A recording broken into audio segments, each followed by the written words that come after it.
Welcome to the Great Detectives of Old Time Radio. From Boise, Idaho, this is your host, Adam Graham. If you have a comment, email it to me, box13 at greatdetectives.net. Give us a call, 208-991-4783, and become one of our friends on Facebook, facebook.com/Radio Detectives. A big thank you to everyone who participated in our listener support campaign that's been concluded last week. I do want to go ahead and let you know about the new Sherlock Holmes series we're getting into.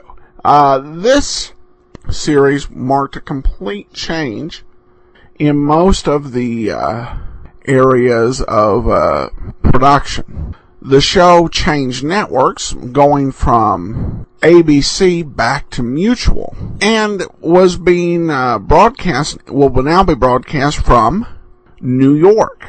WOR, the flagship of the Mutual Radio Network, from which we'll hear some other shows next season, including Leonidas Witherall. And of course, there was a change of sponsors, with Kreml Hair Tonic gone and replaced by Clipper Craft Clothes, a sort of discount men's clothing store. And of course, the two principals in the cast changed. John Stanley took over the role of Sherlock Holmes, and Alfred Shirley playing Dr. Watson. I'll see what I can find on Alfred Shirley next week. John Stanley, we know very little about, not even birth and death information. All that the folks at OTR Generation .blogspot.com were able to find on Mr. Stanley was an article that does reveal an interesting fact that when Stanley was in his early childhood, he was actually the son of two Americans living in England, and was born and spent much of his early childhood in London, and in particular about half a mile away from 221B Baker Street. And then he actually came to the United States when he was 21 and got a job at WJR radio station in Providence, Rhode Island, singing. And he'd also apparently done some Shakespearean acting as well. But again, scant information available on John Stanley. However, in terms of Sherlock Holmes series with episodes and adaptations, there are more of John Stanley than any other. We'll be able to bring you either 77 or 78 of the episodes in this particular series. Well, introductions out of the way, let's go ahead and we will take a listen to today's episode of Sherlock Holmes, The Case of the Dog Who Changed His Mind.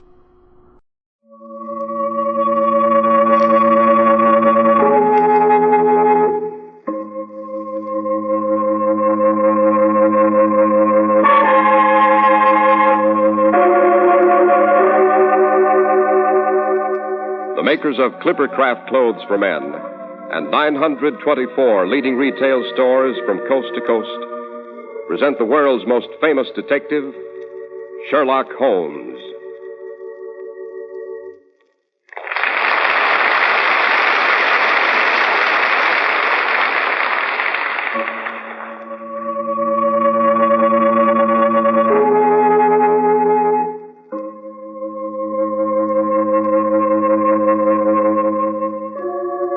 Here we are once again on the threshold of a well-remembered room. Lamplight streams across the handsome bindings of a cherished and well-read library. The fragrance of a bowl of ruddy apples fills the air. In a comfortable, worn leather armchair sits our old friend and favorite raconteur, the genial Dr. Watson. Come in, Mr. Harris. Come in and welcome. Welcome to you and all our host of radio friends. You look as if your summer vacation had been a huge success, Doctor. Oh, it was indeed. I've taken off a bit of weight, don't you think? Absolutely. How did you do it? Oh, helping Holmes look after his blasted bees. Mary and I were down in Sussex for a month this summer, you know. I had no idea beekeeping was so strenuous, Doctor. Well, it wasn't that so much as the fact that I was jolly well stung on the lip by a rampant queen. In consequence, I was obliged to partake of a liquid diet for one entire week. But that's enough about me. Suppose we get on to the person I'm sure our listeners are most anxious to hear about. The world's greatest consulting detective by his own admission, Mr. Sherlock Holmes. And which of his adventures are we to have this evening, Doctor? Well, suppose I relate the case of the dog who changed his mind. It concerns a fabulous bottle of ancestral brandy and an old woman whose murder benefited no one but a famous society of wine tasters. Sounds promising. But before we become further involved, don't you think this is a good time to mention the gentleman whose courtesy, not to say checkbooks, have made this winter series of broadcasts possible? A very sound idea, Dr. Watson. For our listeners should know all there is to know about Clippercraft clothes. As millions of men have discovered, they're just about the most amazing clothes values you've ever seen. And as you well know, there's a why and a wherefore for everything. In this case, it's the famous Clippercraft plan. By concentrating the buying power of 924 leading stores from coast to coast, you get all the advantages of steady year-round operation, all the savings in manufacturing and distribution costs. It gives you the benefits of group buying, plus the friendly personal attention you expect at the leading store in your community, at the store you can trust. And it doesn't take a Sherlock Holmes to discover that Clippercraft values are second to none. You can buy expensive-looking Clippercraft suits at only $35 and $40, with a few deluxe models at $43.75. You can buy Clippercraft topcoats and overcoats at only $30 to $40, and sport jackets at only $24. Believe me, this is your clue to clothes satisfaction this fall. Simply compare Clippercraft with clothes selling for many dollars more.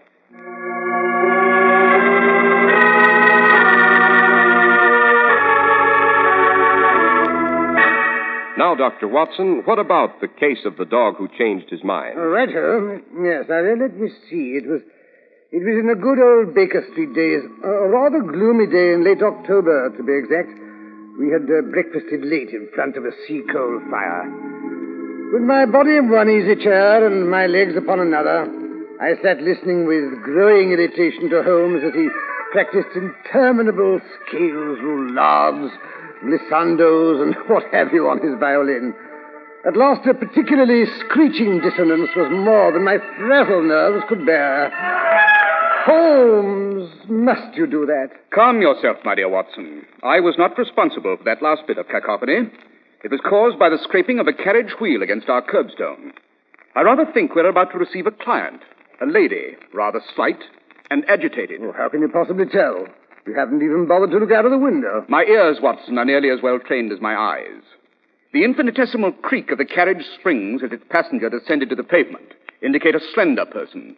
The tap of French heels indicate a lady. The quickness of her step indicates that she's agitated.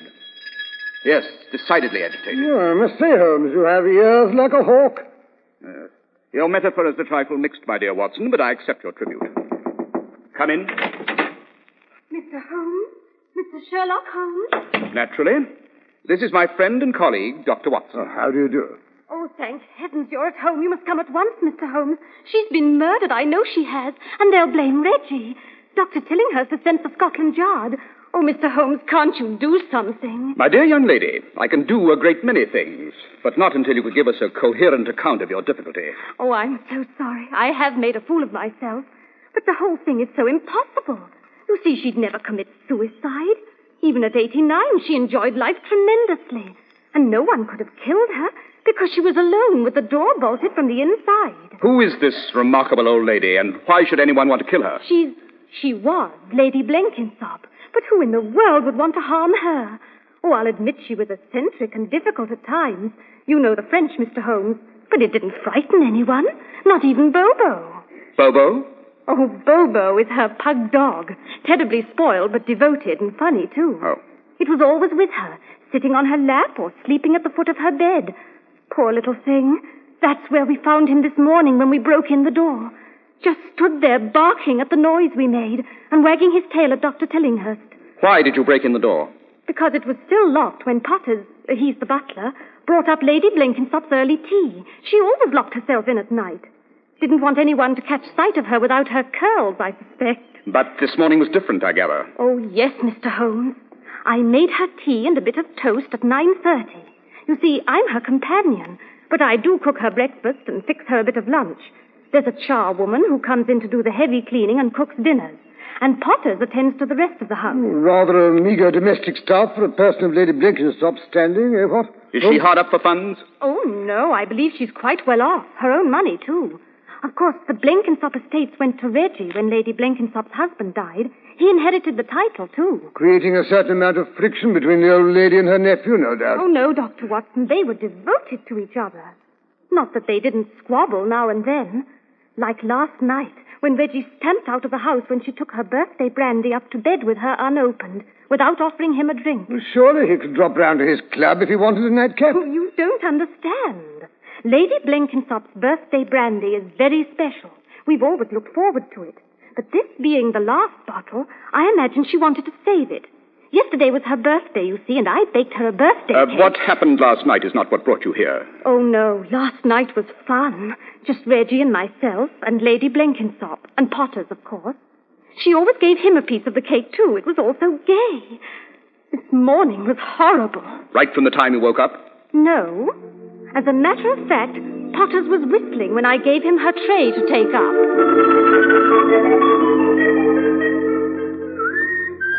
Here's Lady Blenkinsop's tray, Potter. Oh, morning, Miss Kitty.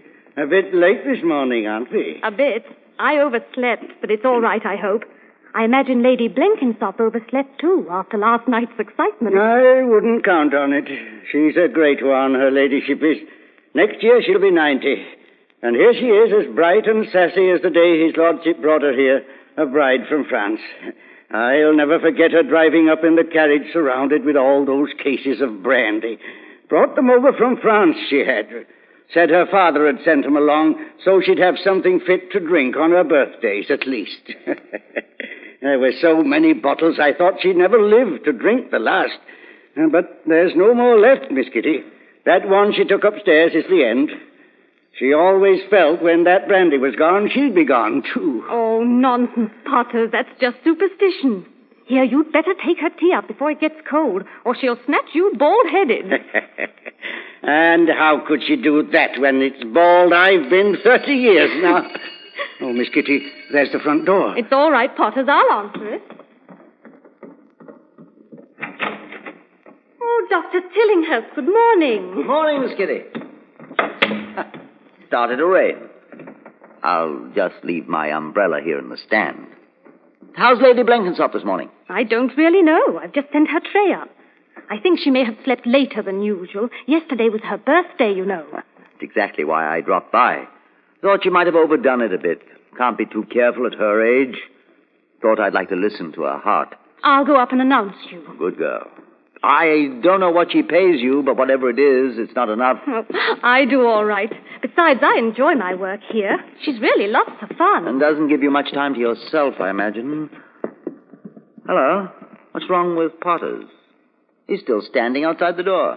What's the matter, Potters? I've knocked, but she doesn't say come in. Well, go in anyway. I can't. The door's still bolted. Let me try. Lady Blenkinsop? Lady Blenkinsop, are you awake? That's Bobo. He's heard us. But why doesn't Lady Blenkinsop answer?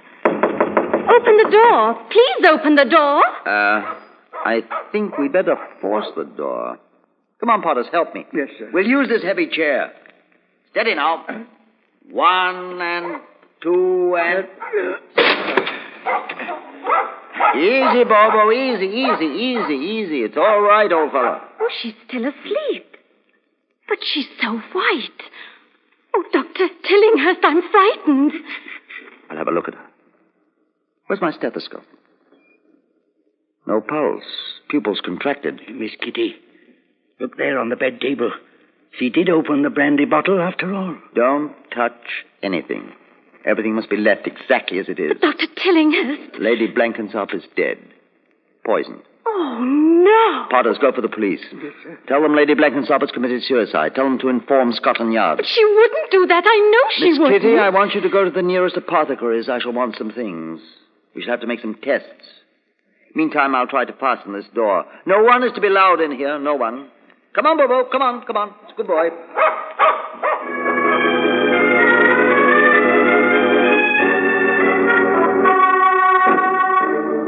But she didn't kill herself, Mr. Holmes. I know she didn't. She was terrified of death. Then someone else must have poisoned her. You did say she was poisoned. Well, Dr. Tillinghurst seemed to think so. But who could have done it? No one could have got into the room. The door was barred on the inside. So were all the shutters, I noticed particularly. Could anyone have been hidden somewhere in the room before she went upstairs? Oh, no. I looked under the bed and the dressing table. She always made me do that when I brought her up to bed. She was terrified of the dark, you see. No, she was quite alone when she met her death. Maybe she took an overdose of something by accident. Maybe the brandy was poisoned. Maybe she had a secret sorrow. Watson, I abhor guessing games. I prefer facts. Get your overcoat while I summon a four-wheeler. It's vital we reach Lady Blenkinsop's house before Scotland Yard has had a chance to muck up the clues.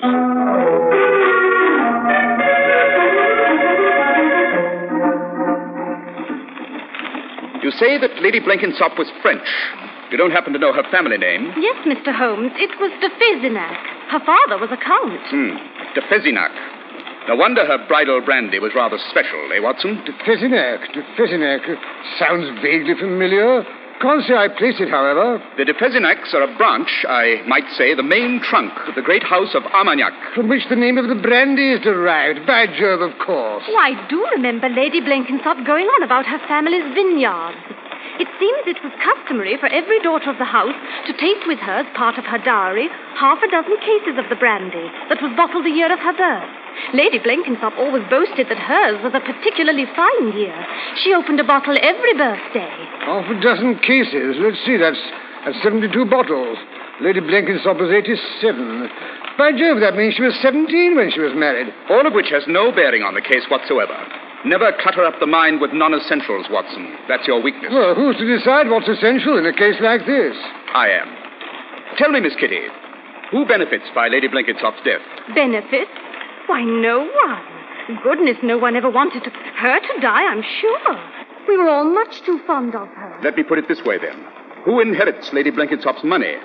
Her nephew, I suppose, and you and Potters have been left a small legacy, no doubt. Gracious, no, Mr. Holmes. Lady Blenkinsop's last will leaves everything to a French society of wine tasters. The Chevalier des Vendages Anciens. The Knights of the Ancient Vintages. Go to the head of the class, Watson. It's for the improvement of the French wine industry, you see. You said her last will. How long ago did she make it? Oh, about 8 months ago, Mr. Holmes. Who was her heir before that? Why, Reggie, of course. But you mustn't draw any wrong conclusions about that, Mr. Holmes. Reggie didn't need the money. Why, he's plenty of his own.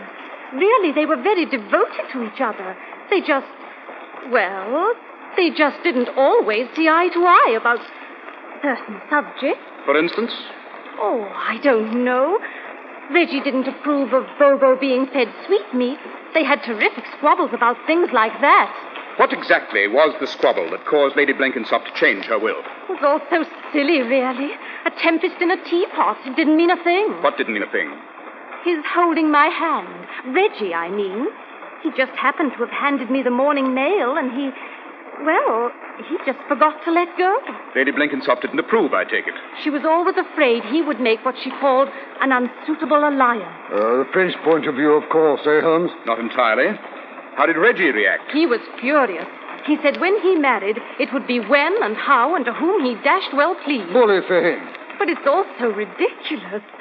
You see, Reggie never showed any interest in me before or since. Pity, eh, Holmes? Oh, here we are. This is Lady Blenkinsop's house. Gloomy old mausoleum, eh, Holmes? Hop out, Watson, and ring the doorbell. That's a good chap. Oh, that won't be necessary, Mr. Holmes. I have a key.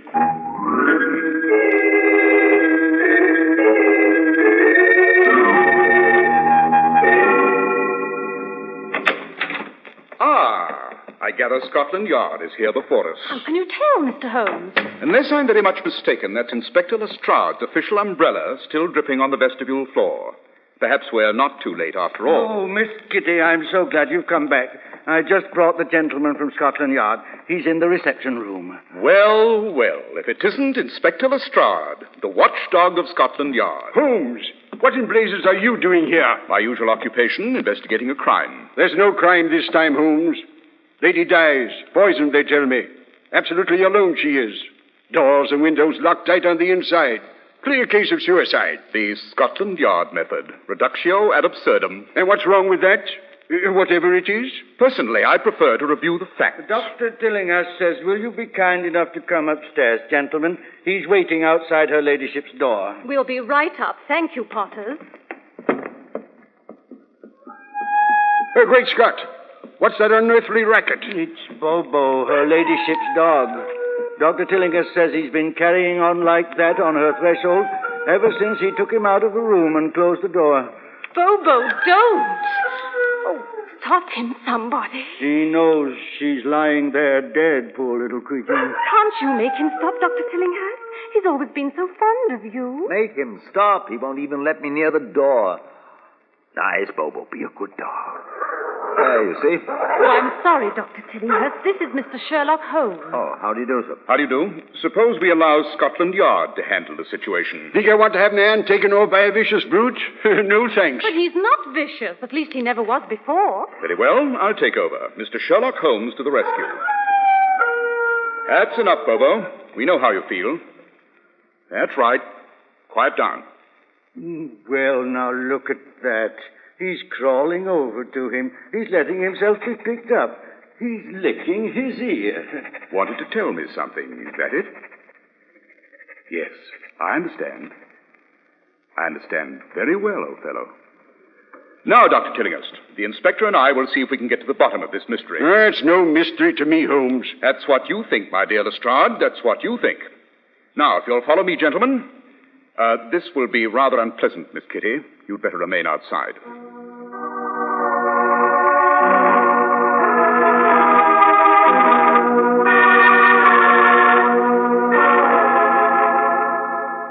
You see, Inspector Lestrade, the pupils are definitely contracted. Face pale, extremities cyanotic. Right you are, Dr. Tillinghurst. It's poison, all right. But which one? We won't know until we've made tests, of course. I sent Miss Kitty out for a solution of ferric chloride. If it's opium or one of its derivatives, as I suspect, that should do the trick. Dr. Tillinghurst, were you in the habit of prescribing opium or any of the other somniferous poisons for Lady Blenkinsop? Certainly not. I say, Holmes, look here. The brandy bottle has been tipped over. All the brandy's run out on the carpet. Oh, poor Lady Blenkinsop. She always said she'd die when the brandy was gone, and now it is, and so is she. Oh, that'll do, Potters. We've no time for idle superstition. Yes, sir. If you ask me, it's a plot. Whoever spilled the brandy knew it had been poisoned. Didn't want to leave any about to be tested. The brandy was not poisoned, Watson. Here, notice the wax that sealed the cork. That wax was melted over that cork when Lady Blenkinsop was a girl. She herself removed it last night after she'd locked her door when she was by herself. Well, at least she did have a drink of it on her birthday, poor old soul. And here it is now seeped into the carpet. What a dreadful waste. You say she never took a sedative, Dr. Tillinghurst, or a painkiller of any sort? That she did, sir. A bit of laudanum when she got a toothache. Oh, yeah, of course. I did prescribe laudanum a year or so ago. Christmas it was, I think. Yes, when she developed an ache in a lower bicuspid. Did Lady Blenkinsop suffer from frequent toothaches, Potters? Only when she was excited, sir. Like holidays, birthdays, and now and then when she bet on a horse. Then yesterday being her birthday, she probably developed a toothache and took a dose of laudanum before retiring. Of course, that explains it all. Laudanum is an opium derivative. She took an overdose. You know, I never could persuade her to be accurate. Her confounded Gallic temperament. Potters, do you know where she kept her medicines? Oh, yes, sir. Top drawer of her dressing table. Oh, yes, of course, I remember. Let's see. Yes. Yes, here we are. Batley's Liquor Opii Sedativus. That's double-strength laudanum. She must have bought this at the apothecary's herself and didn't realize it was at least 4 times as strong as the prescription I gave her. Doesn't take much of an overdose to turn the trick when you're 89. Well, Holmes, there you are. Now are you satisfied? A plain case of accidental suicide by poison. I've never doubted that Lady Blenkinsop was doped, Lestrade, and quite probably by her own hand. But that's not what caused her death. No, Lestrade. Lady Blenkinsop was asphyxiated, strangled. The evidence is obvious. Really, Mr. Holmes? I'm astonished that a man of your reputation should be ignorant of the fact that the symptom of asphyxia and death by one of the somniferous poisons are almost identical. Yes, he's right, Holmes. Every doctor knows that. Besides, there's no sign of a struggle. If she'd been strangled, she'd have put up a fight. Not necessarily if she'd been doped first. Tell me, Potters, was Lady Blenkinsop in the habit of wearing her pearls to bed? I see what you're driving at, Holmes. The pearls did it. Got caught around her neck. And with all that laudanum in her, she never realized they were strangling her. Wrong again, Lestrade. She was strangled not accidentally by her pearls, but intentionally by someone who saw her helpless condition and held a pillow or perhaps the bedclothes over her mouth until she stopped breathing. In fact, I strongly suspect she came too long enough to put out a hand and upset that bottle of brandy. Oh, imagination, Mr. Holmes. Pure imagination. Really? Then how do you account for this lint up her nostrils? Well, Well, I never noticed. You didn't notice, Lestrade, because you didn't look. If you perform an autopsy, I've no doubt you'll find more bits of lint in her lungs. Lint from the very finest French linen. Lady Blenkinsop always bought her linens in France. Exactly. Oh, but this is preposterous. How did the chap get in to strangle her? Remember, the doors and windows were still bolted tight when Dr. Tillinghast and the others broke in this morning and found her dead. When the doctor said he found her dead. What's the difference? Why do you suppose he sent the rest of the household out of the house in such a hurry? Why? First, because he didn't want them to get a good look at her and realize she wasn't dead, only drugged. And second, and here comes the really diabolical part of the whole affair. Second, so he could come back quietly when the house was empty and finish her off. Ridiculous. Lot of lies. You can't prove a thing. No? Then why wasn't Bobo upset when you broke in this morning? Because he knew his mistress was still alive. No. Why did he later turn on you and offer to bite you? Because he'd seen you go back and kill his mistress. Of course, if you're going to put a dumb beast in the witness box. And why is there brandy splashed on your shoe? That's not brandy, it's mud. I've been walking in the rain. Analysis will show what it is, Dr. Tillinghast. Well, suppose it is brandy. I sometimes stop into a pub on a bad day for a brandy and soda. I may have spilled some on my boots. That's right, Holmes. What can we prove? Now, let's be sensible. What reason, what possible motive could I have for killing off one of my best patients? That's a fact, Holmes. No motive. No possible motive whatsoever. Would you consider a fabulous rope of pearls worth, say, 8 or 10,000 pounds? Would you consider that sufficient motive, my dear Lestrade? But Lady Blenkinsop's pearls are still obviously on the body. Those are not the Blenkinsop pearls, Lestrade. Eh? What? Oh, I'll admit they're very clever imitations. Yes, if you'll investigate that bulge in the doctor's upper left-hand pocket, I think you may discover the genuine pearls. Watson, quick, don't let him get away. No, you don't. Stop or I'll fill you full of lead. By Jove, I'm sorry, Holmes. I had no idea the blighter would make a bolt for it. Don't worry, Watson. I fancy Lestrade is still capable of handling the more rough-and-tumble side of apprehending criminals. Oh, Mr. Holmes, what happened? I just saw Inspector Lestrade escorting Dr. Tillinghast out of the front door in handcuffs. What does it mean? My dear Miss Kitty, it means that the criminal has yet to be born who can put anything over on Mr. Sherlock Holmes.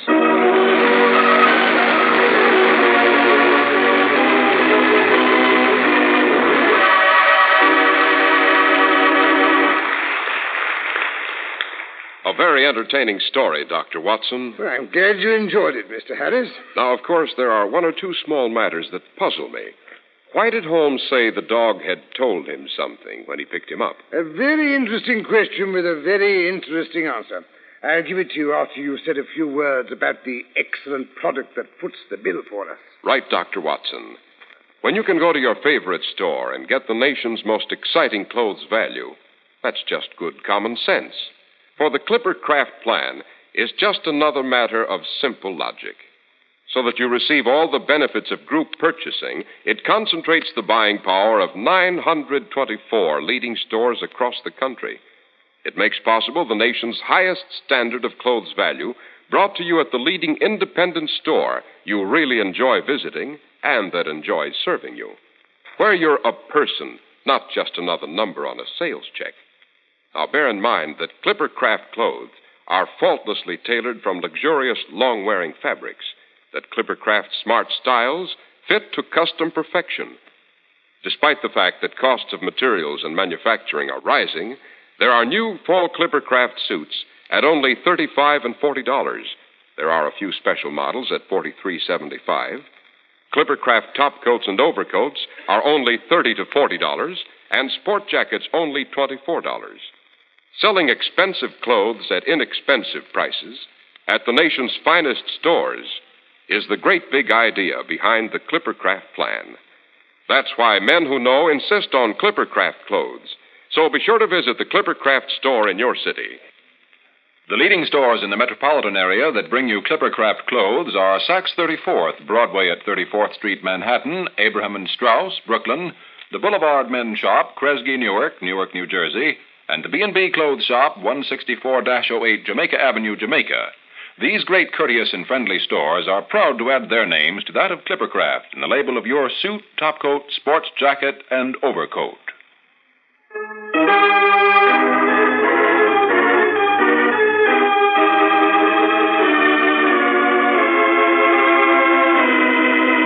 And now for your question about Bobo, Mr. Harris. When Holmes picked up the dog, he was struck by the fact that his paws were wet with something that smelled suspiciously like brandy. Later, when he entered the death chamber and saw the overturned bottle, he knew exactly what must have happened. I wonder if I'd have been that smart. One more thing, Dr. Watson. Yes, Mr. Harris? What story are you going to give us next week? Next week, I think it'll be the case of the missing heiress, or how a very charming and very hot-headed Canadian girl disappeared from her carriage in full regalia on her way to be presented at court.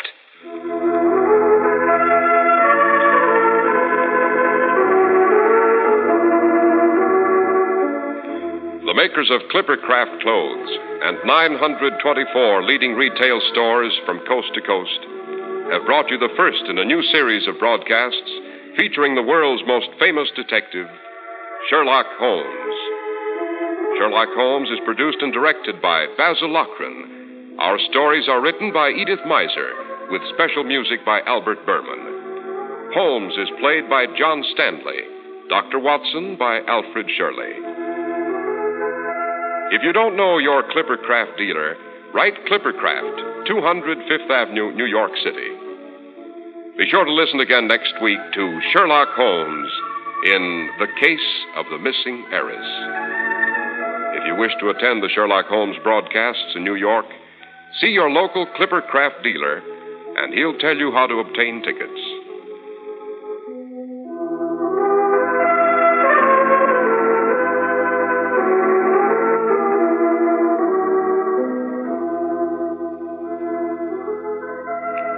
This is Cy Harris speaking for Clipper Craft Clothes. This is the Mutual Broadcasting System. Stay with us for Melvin Elliott's report on the news, which follows station identification. Fly Eastern Airlines' new type Constellation service to Houston in only 5 hours and 50 minutes.